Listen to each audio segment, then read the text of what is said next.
What's up, you all? I'm your host, Isaiah Smith, and with me I have my guest, Hey, my name is Jordan. How y'all doing?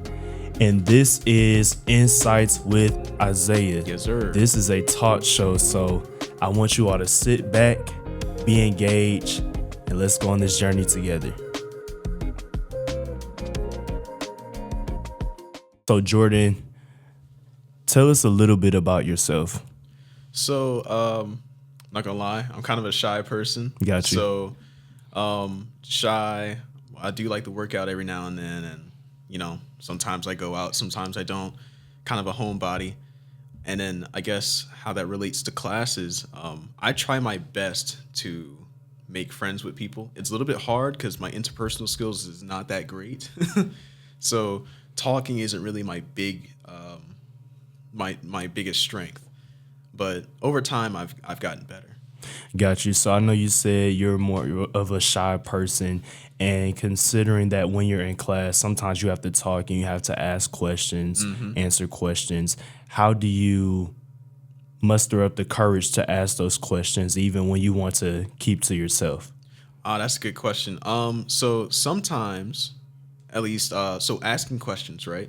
Sometimes I would wait till the end of class, be like, hey, or even go into tutoring sessions because I don't know, sometimes I just don't feel comfortable enough to, raise my hand and ask because what if it's a terrible question? Right. That's in my head. But I've gotten better with that. And then socializing with other students because we have group projects and all that stuff. I kind of just hype myself up in a way. So I'm like, okay, they're chill, they're cool, I can do this. And then I end up doing it. Right. And you mentioned something about just working together. And I think it's so important to get out your comfort zone. Sometimes in class, you'll have to work with students you might not like. Yeah. And so I want you to speak to that. Like, how do you work with students you don't like, or work with students who might be extroverts when you're an introvert yourself? So what I do is I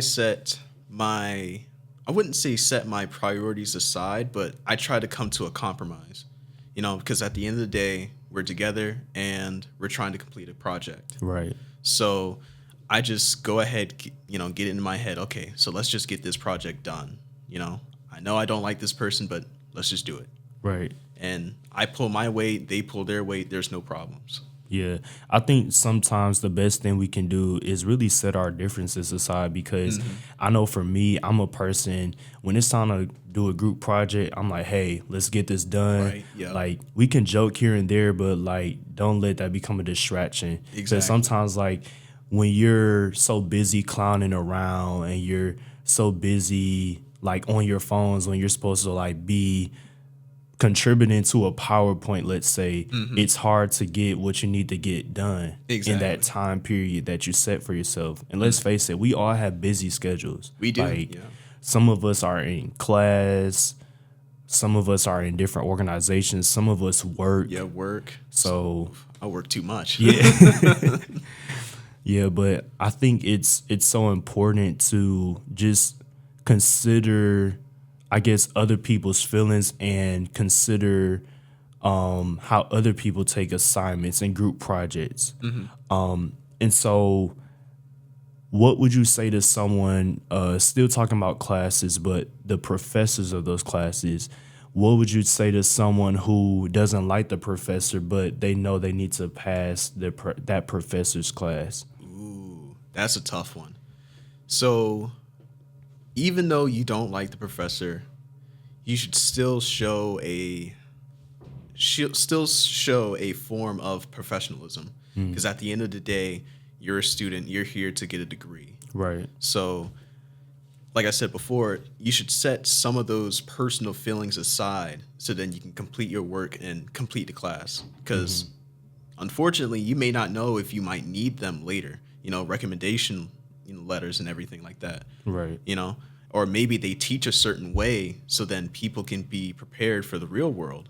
Some professors are like that. But to the professors that you just absolutely don't like, try your best to set that aside, be professional and just go about your day. Yeah, I agree, Jordan. And I think sometimes it's hard to do that, especially like when you bring your personal feelings into it. Yes. Now, don't get me wrong, like every professor you're not gonna like. Let's Of just course. face it. Yeah. But like you said, it's about being professional. And I can recall, so I didn't start off at Winston-Salem State University. I started off at Norfolk State. And my freshman year, I had a professor who I want to say was Indian or something, and she taught physical science. And she would literally just read off of the slides. And one, she has an accent, and two, she's just reading. So it's like, oh my goodness, like Yeah. this is just boring. I wish I didn't have her. But I had to learn how to just take my notes, try to write what she had on the PowerPoint presentation, and I think I pass her class. I don't remember. I hope you did. I don't remember, but I remember just like, okay, Isaiah, just a few more months of this, a few more weeks of this, Right. a week of this, and then I was finished. But I think it's being able to find that common ground. Okay, I don't like this professor, but I know I need to pass their class. Yep. Yeah, that's really all it is, being able to compromise and forge ahead. Right. You don't want to be like iron, what I'm saying? Iron is it's a strong metal, but it breaks. Yeah. But steel bends, it's Right. adaptable. And I feel like we should all strive to be like that. I like that. So switching to the next topic, time management. We're both seniors in college. Yep. We're about to graduate, and we know what it is to manage our time. So speak to someone who may be a freshman in college, or they might be a sophomore or junior and haven't acquired that skill set yet. What would you say to that person who's trying to work on time management? Ooh, yes, Lord. So time is a precious commodity. Yeah. It is a very precious commodity. Like, I get it. You want to go out with your friends. You want to party. You want to do this, but you need time to do your work. Right. I'm telling you, because you're going to burn yourself out. For example, I waited till like the last minute to do a 3-page paper, and I did it in one night. Wow. Yeah, without AI. And I made a 90 on it. It's kind of crazy. But no, time is very important. Me personally, I have a planner. So I plan out all the stuff that I need to do, written down, of course, because I like writing. So I write out all the times that, that I need to get stuff done, stuff that I need to do, stuff in the future. So then I'll always have time on my side, Right. So that's kind of the advice I would give a freshman. Make time not only for yourself, but for your work. Yeah. And if you can make time for other activities, go ahead, Right. and keep it tracked down. Now, we talk about balancing, or I should say it's often mentioned you want to be balanced, like devote time to school, devote time to work, any clubs or organizations you might be a part of on campus. So what would you say to that person who maybe they're devoting a lot of time to their classes, but not much time to like working out or taking care of their bodies? Because we do need to make sure we're maintaining a healthy lifestyle. So what would you say to that when you're devoting like a lot of time to like one area, but not enough time to another area? To another area. Ooh, that's a good question too, because I did the same thing. So let's see. I would say see where you have gaps of time and try to put something in there.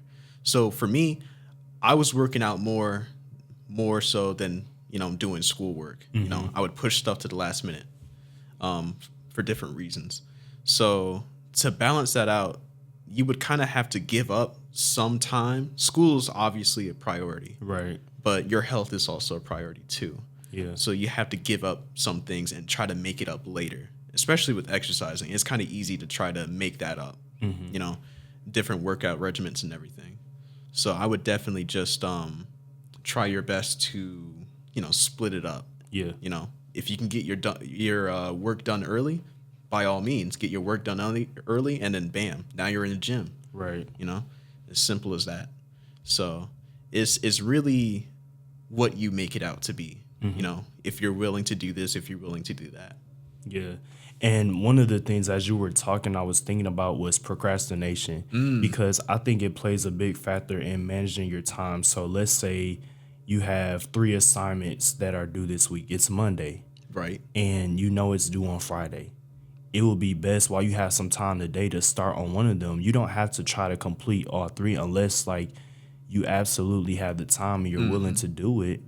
But you can start on one now, and let's say you start on the second one tomorrow and you're able to finish the third one the same day. So I think when you learn not to procrastinate, you are able to manage your time better because then you have time to do other things. Oh yeah. You know? Oh yeah, way better. Like procrastination, sometimes I'm bad for it too. Yeah. Sometimes I'm like, you know what? I got time. It's easy. But it's better to go ahead and do it. Even if you don't finish it, you can just start it and then maybe start it again another day. Right. As long as you have time. But that's less time you have to spend on there and more time that you want to do stuff that you actually want to do. Yeah, I like that. These are all good things that you're saying, and I can second those. We talked about classes, managing your time, but let's talk about friendships. We know that friendships are very important, and I want to ask you, what is your definition of a friend? Ooh.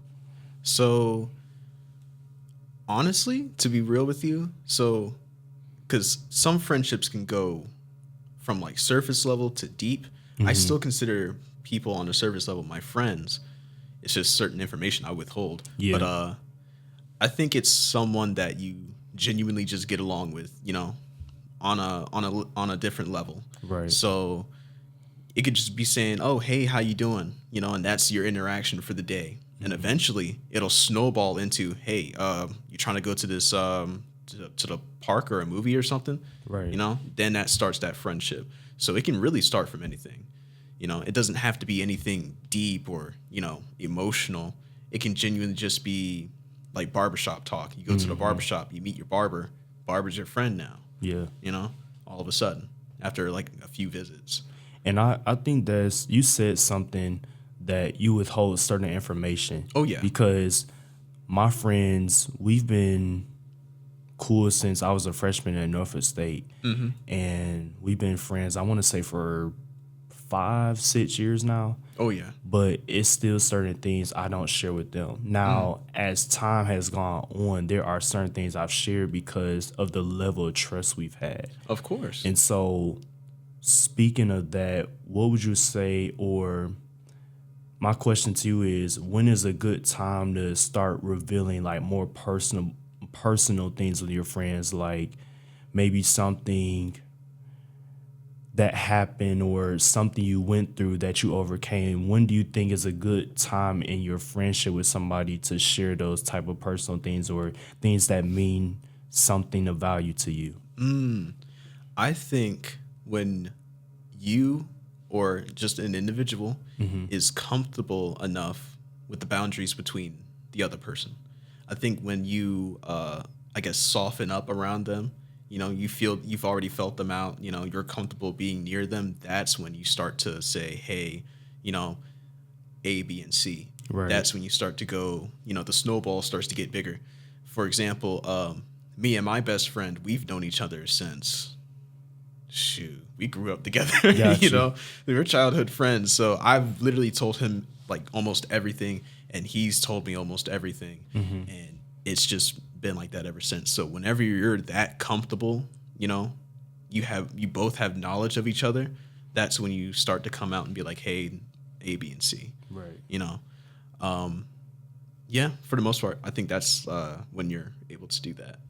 I can agree, and it does take a level of comfortability because one of the things I learned, even I have a counselor on campus, and there are certain things that I've shared over time. So I came to Winston-Salem State University fall of 2023, so this is my second and final year here because I'm graduating, y'all. May Yes, sir. 9th. We're both graduating. Yes, sir. I'm about Shout to out walk. to the class of 2025. But when I came to, I saw him. It was before school started because like for freshmen transfer students, they have something called rendition. Ooh, yeah. So that's new student orientation here at Winston-Salem State University, for those of you who don't know. It's pretty fun. It is. Yeah. And my pastor back home, he told me to come see the counselor. And because I was going through some things, and he was like, just go see the counselor. I said, I want you to make it your business to see the counselor. So I went and I told him who I was and where I was from. And I didn't share everything right away. But as I kept going to him, the more I opened up. But it took me being comfortable. Because even though someone could be your therapist, you still don't know them. You have to gain trust. And while their job is to withhold that information from From others. others, Yeah. thank you, Oh, you know, you're good. it's still a matter of trust, being It is. comfortable. So I think that's important. Yeah. Like as much as you would like to break a person's walls down, to get to know them, you still have to respect that person's boundaries. Yeah, You still have to respect their privacy. absolutely. I think that's also very important into a friendship. Right. Yeah. Well, this has been a good conversation, Jordan. I appreciate you being my guest today, man. Oh yeah. This has been great. So you all be looking for this every week. I want to say thank you all for tuning in again. I'm Isaiah Smith, and you are. Hey, I'm Jordan. And this is Insights with Isaiah. Have a great one, y'all. Catch y'all around.